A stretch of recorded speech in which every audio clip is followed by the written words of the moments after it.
A young planet whirling closely around a red dwarf star is changing in unpredictable ways with each orbit.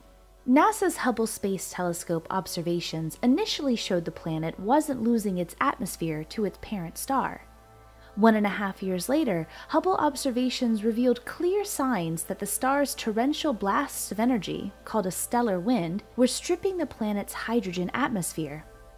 These extreme changes between orbits, and over such a short period of time, shocked astronomers.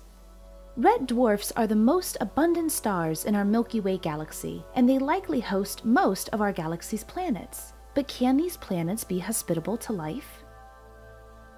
These new Hubble results suggest that this particular red dwarf may have sudden and extremely variable outbursts.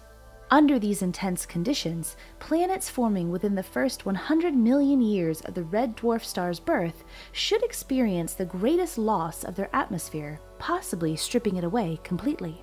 One possible explanation for the vastly different Hubble observations is that the torrential stellar wind shapes the planet's atmospheric loss, sometimes making it observable and at other times not.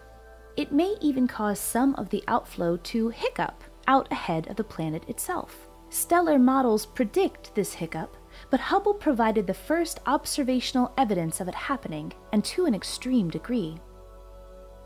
Thanks to Hubble, we're learning more about how planets form and survive around stars very different from our own, helping us uncover the mysteries of the universe.